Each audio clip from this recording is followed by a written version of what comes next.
On retrouve Rémi Pernelet. Bonjour Rémi. Valérie, bonjour Gilles. Bonjour Rémi, allez bien? comment ça va? Oui, très bien, très bien. Très bien. C'est beau chez vous. C'est la première fois que je vois chez vous.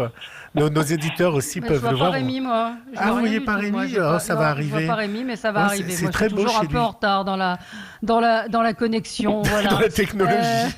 Dans la technologie, mais je ne désespère pas d'y arriver un jour. Et vous savez qu'on a 100 moi, je vous vois, 000 abonnés sur YouTube. Il y a 100 000 personnes qui peuvent voir le beau Rémi chez lui. Alors Rémi, quoi de neuf dans les médias cette semaine? Des programmations, des déprogrammations. On va peut-être commencer, oui. Allez-y, avec 7 à 8. Oui, c'est ça, les nouvelles émissions. Il y a eu pas mal de nouvelles émissions, on en avait parlé la semaine dernière. Certaines marchent, mais certaines s'arrêtent. C'est le cas de 7 à 8 en version quotidienne. Souvenez-vous, ça a commencé déjà il y a 3 semaines. En fait, les audiences ont décliné, on peut dire, pour être aux alentours de 1,5 million aux alentours de 19h. Largement battu, par exemple, par Cyril Lignac, qui lui cartonne avec son émission de cuisine en direct. Du coup, TF1 a décidé d'arrêter cette version et dès lundi, c'est une nouvelle émission qui va prendre sa place. On sait ce que c'est un bêtisier présenté par Christophe Beaugrand et Karine Ferry. Oui, il change complètement de pied. Ah oui. Oui, moi je trouve qu'en termes de cohérence, moi j'aime beaucoup Christophe Beaugrand, mais le matin il fait de l'info sur LCI et puis le soir donc un bêtisier sur TF1. Oui, il présente aussi Ninja Warrior, il fait pas mal d'émissions de divertissement. En 50 minutes inside. C'est tout terrain. C'est le mélange du genre. C'est un couteau suisse, notre ami Christophe Beaugrand. Donc un bêtisier, mais un bêtisier normal ou un bêtisier en lien avec le coronavirus, enfin toutes les blagues. Ça s'appelle le grand bêtisier à la maison. Voilà. Alors ça a été une compilation des vidéos insolites autour du confinement qui ont circulé sur le web ces dernières semaines. Alors il y aura aussi des bêtisiers, parce que ça suffit pas, des bêtisiers de tournage de séries télé. Vous voyez des moments pris hors antenne, avant, après, des fous rires. Ça a été monté, pour tout vous dire, je pense, très vite. Et donc, ils ont de quoi faire une semaine. Et ils vont voir si la semaine suivante, normalement, c'est une seule semaine, et il y aura une autre émission à partir du 20 avril. Et sur ce concept, on ne sait pas, parce que TF1 est en train d'y travailler en ce moment. Voilà. Il faut savoir que dans les pistes étudiées, Rémi, alors ils ont du stock, TF1, ils ont du stock par exemple de Qui veut gagner des millions avec Camille Combal qui a été interrompu, et donc ils ont des inédits, et puis ils ont des inédits aussi de jeux qui n'ont pas forcément très bien marché en stock. Oui, Rémi. Oui, alors je suis d'accord. Ce que je pense, parce qu'au fond, ils auraient pu démarrer tout de suite par Qui veut gagner des millions. Oui. Mais je pense que c'est une émission qui coûte cher, Qui veut gagner des millions avec Camille Combal, et ils se la gardent peut-être pour quand il y aura le retour de la publicité, parce que là, toutes les émissions qui sont diffusées, si elles cartonnent, elles rapportent pas de pub quand même. Donc mais ça, de toute façon, c'est un horaire compliqué pour parler du coronavirus, parce que tous les soirs, vers 19h15 ou 19h10, vous avez la communication exactement du service de presse. De Jérôme Salomon. Je pense que les gens qui sont intéressés par le coronavirus vont aller chez Jérôme, et sur le sur cette communication, sur Jérôme Salomon. Non, ils vont sur BFM TV pour suivre la conférence de presse de Jérôme Salomon. Voilà, mais vous l'appelez Jérôme si vous voulez, Gilles. Bon, alors donc ça s'arrête. Les audiences, alors ce qui cartonne, Rémi, vous qui êtes un fin limier des audiences. Comme je vous le disais, Cyril Lignac, plus de 2 200 000 téléspectateurs, c'est un véritable carton. Il a gagné plus de 700 000 téléspectateurs entre le début de son émission et maintenant. Le JT de 13h fonctionne extrêmement bien. Ça semble être devenu très souvent le rendez-vous principal pour l'information de la journée. Il marche mieux que le JT de 20h très souvent. Alors il y a aussi des émissions comme 4 mariages pour une lune de miel, Incroyable transformation et les reines du shopping, qui fonctionnent extrêmement bien, vraiment du divertissement, qui dépasse les 10% de part de marché, avec un total de 1 600 000 téléspectateurs pour 4 mariages pour une lune de miel sur TF1. En revanche, ce qui marche pas bien, C'est la matinale de Samuel Etienne de France TV Info, de France Info, qui a remplacé Télématin, puisque Télématin, vous le savez, s'est arrêté depuis le début du confinement. Bon, alors ça marche beaucoup moins bien que ce que marchait Télématin. 753 000 téléspectateurs pour Samuel Etienne. On était aux alentours de 950 à 1 million pour Télématin. D'un autre côté, Rémi, ça s'explique peut-être parce que les gens se lèvent un petit peu plus tard et ne se lèvent pas, sont pas forcément obligés de se lever à 6h30 ou 7h du matin pour aller travailler. Oui, c'est vrai. Il doit y avoir aussi une explication par rapport à nos changements de vie, non? Tout le monde reste pas dormir le matin, Gilles. Moi non plus, je suis à l'antenne. Se lèvent et les chaînes d'infos, je crois, continuent à faire leur score habituel, voire plus, dans leur matinale. On a annoncé cette semaine l'arrivée de Disney+, Rémi, et apparemment c'est un carton. Ah oui, alors c'est un carton absolu. En fait, déjà au niveau des applications, dans la journée quasiment, Disney+ a dépassé les applications vedettes qui s'appellent Zoom, TikTok, WhatsApp. Ce sont des applications de communication. Et puis, d'une façon générale, Disney+ dans le monde revendique 50 millions d'abonnés en 5 mois.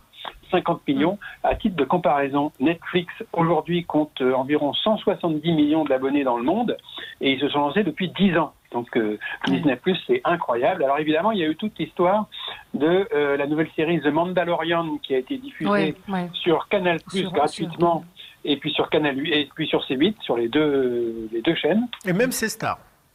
Et même C-Star, tout à fait. Et donc, alors, est-ce qu'il faut s'en indigner? Au fond, c'est une méthode de marketing assez connue. Par exemple, TF1 s'en est servi avec Netflix, justement. Je rappelle que...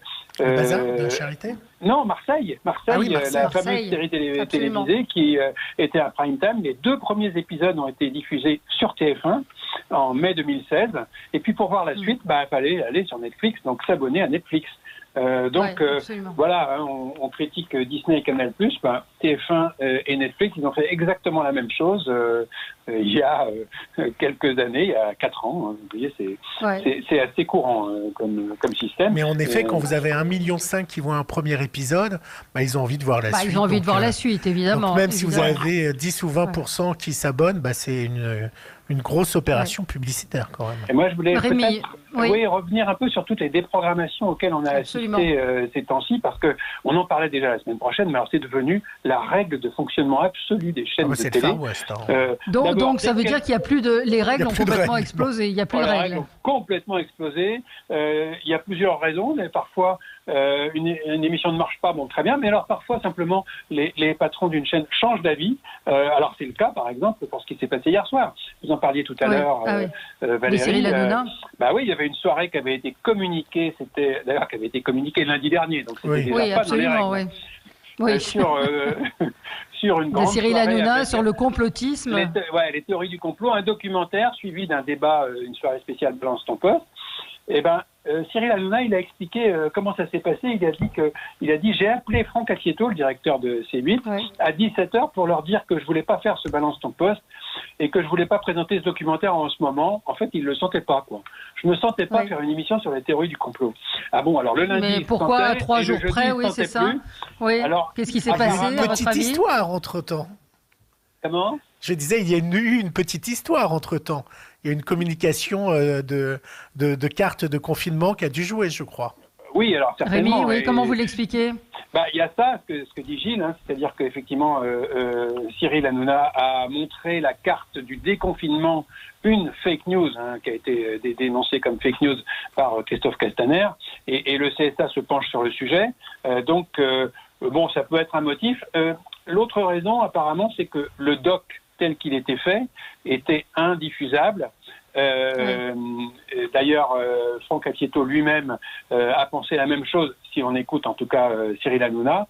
Et donc, ils ont décidé de tout mettre à la poubelle et de rediffuser la grande rigolade, la grosse rigolade. C'est ce qu'on a dit, qui a été le gadin hier soir. Vous nous l'avez précisé effectivement dans les chiffres. Puisqu'on parle des règles, Rémi, moi je voulais attirer votre attention à vous et à Valérie sur le fait quand même que depuis 2 semaines, tout a volé en éclats dans la télévision. Il n'y a plus de décors, les gens sont plus maquillés, il y a plus tous les caprices qu'ils faisaient où on investissait. Il faut savoir qu'un décor, ça coûte entre 60 000 et 80 000 euros et un petit peu plus. On peut aller jusqu'en 550 000 sur The Voice aujourd'hui, que ça soit, alors je le passe dans mon zapping, mais Taratata ou les émissions de l'après-midi sont sur son Facebook, sont sur Instagram, sans maquillage, sans apparat, mal filmé, avec du son mauvais, et on regarde. Oui, alors après, il y a plusieurs... les cas de figure ne sont pas les mêmes. Parfois, mais c'est quand même drôle à voir. Et c'est vrai que parfois, certains animateurs, quand ils témoignent, ou journalistes, quand ils témoignent de chez eux, ils n'ont pas la même tête que quand ils sont sur le plateau d'une chaîne d'infos le lendemain, par exemple. On a vu Alain Duhamel dans C'est à vous, et puis on le voit le lendemain sur BFM TV. Il n'a pas tout à fait la même visuelle.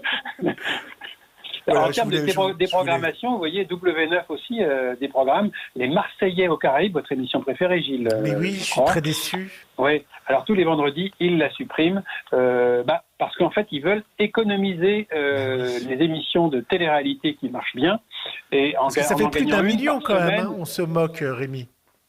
Mais ça cartonne, hein. Oui, ça fait plus d'1 million de téléspectateurs, je n'en disconviens pas. Ça fait plus que Cyril Hanouna, monsieur. Mais, oui, alors bon, écoutez, ça fait plus que Cyril Hanouna. C'est vrai. Est-ce que c'est plus culturel que Cyril Hanouna? Je ne suis pas persuadé, mais tout le monde a le droit d'aimer ça. Toujours est-il que du coup, W9, ils ont un problème, c'est qu'ils n'ont plus de télé-réalité après la fin des Marseillais.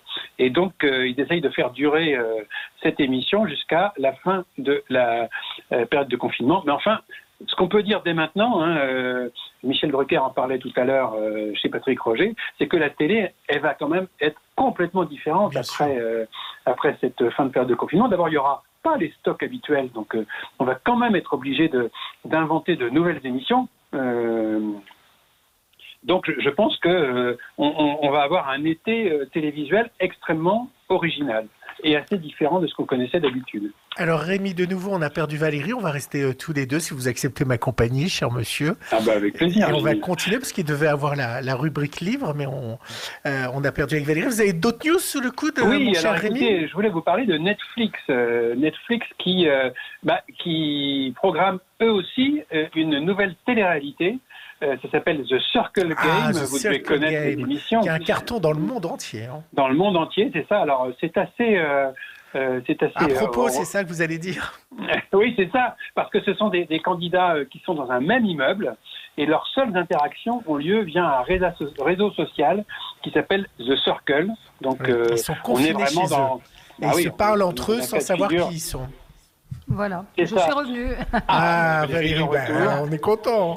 Je suis revenue, on est dans The Circle, voilà. Oui. Bon, écoutez, merci beaucoup Rémi, on va marquer une petite pause et on se retrouve dans un instant et on va parler livres évidemment. Merci Gilles, merci Rémi, merci, très bon week-end à vous. Tous. Et on va lire, écoutez, il y a plein de bonnes choses à lire et à redécouvrir. À tout de suite.